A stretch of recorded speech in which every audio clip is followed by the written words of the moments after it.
put out this portion of it, and they did get reprimanded. The thing has been stricken. We'll talk about that. But we've now seen the unredacted moment in question. Funny, because now the latest few things that Blake Lively's attorneys have done has given more evidence to Justin Baldoni. Attaching the full deposition transcript would generally violate all of the court rules which keep deposition transcripts behind closed doors. It says here in this article that Blake Lively arrived at her deposition in New York, full team Blake, her sister, best friend Robin.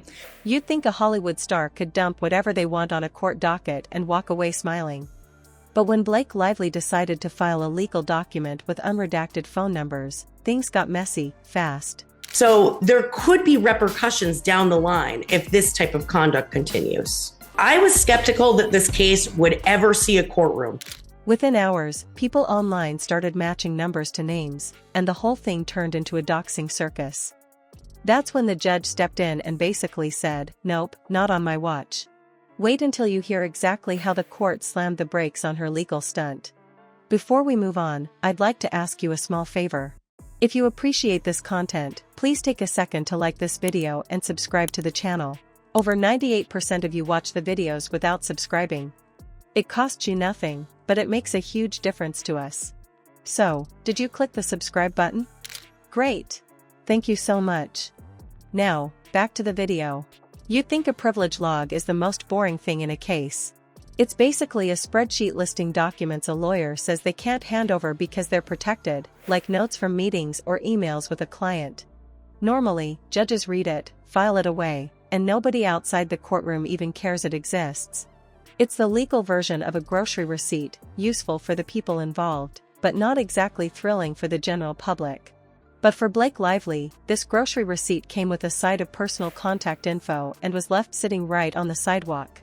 Instead of a neat, redacted list with polite black boxes hiding sensitive items, the version she actually filed had full phone numbers, no blocking, no blurring, nothing. Put out this portion of it, and they did get reprimanded. The thing has been stricken. We'll talk about that. But we've now seen the unredacted moment in question. It says here in this article that Blake Lively arrived at her deposition in New York, full team Blake, her sister, best friend Robin.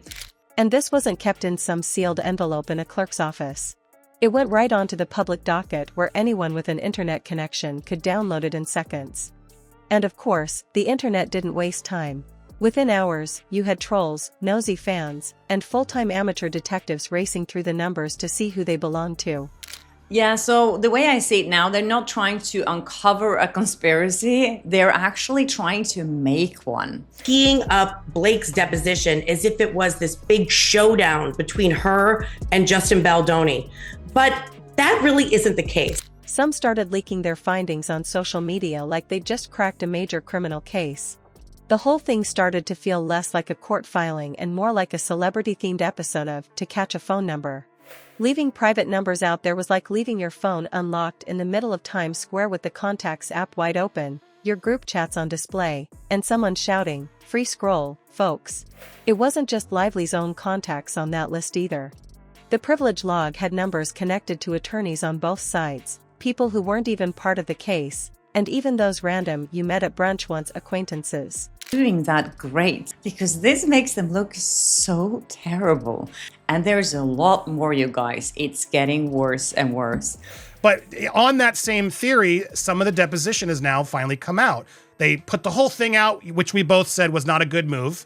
Basically, it swept up everyone unlucky enough to have crossed paths with her phone in the past few years. For a lot of them, this meant texts from unknown numbers, creepy voicemails, and that awful moment you realize a stranger now has your direct line because of someone else's screw-up. Some little bits and pieces has already leaked from what happened in that room. I'll get back to that. And here's the thing, once that kind of info hits the open internet, there's no stuffing it back in the envelope. Before they get to trial. But now that Blake Lively's deposition is done, there is less incentive for her to settle the case. Funny, because now the latest few things that Blake Lively's attorneys have done has given more evidence to Justin Baldoni. Studies on data leaks show that personal details can spread across forums and data selling sites in under an hour, and even if the source is taken down, the copies live on forever.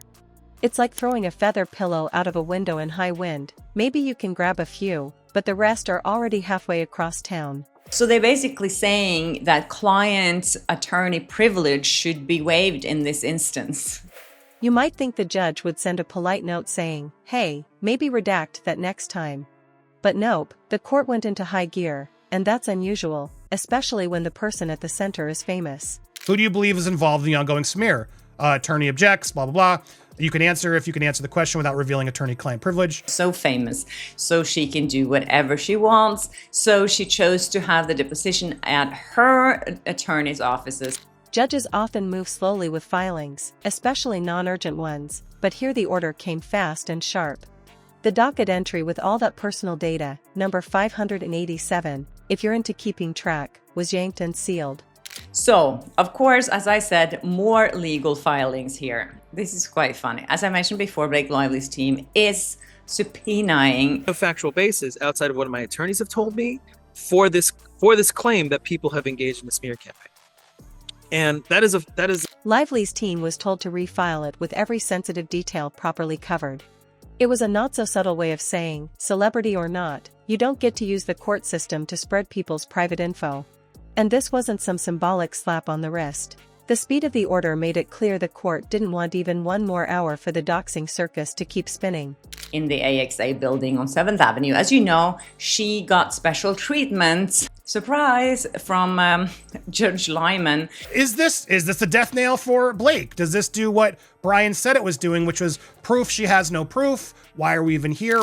Imagine stopping an online wildfire before lunch. That's how fast they moved compared to how courts usually operate.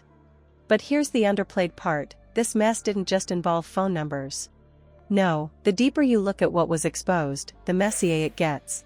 The leak also hit private email addresses, bank account hints buried in document titles, and yes, photographs connected to children caught in the filing pile. Attaching the full deposition transcript would generally violate all of the court rules which keep deposition transcripts behind closed doors. Almost like I start to believe that they secretly hate her and want her to lose, because this makes no sense. If you thought doxing lawyers was bad, imagine being the judge staring at that spread of exposed personal material.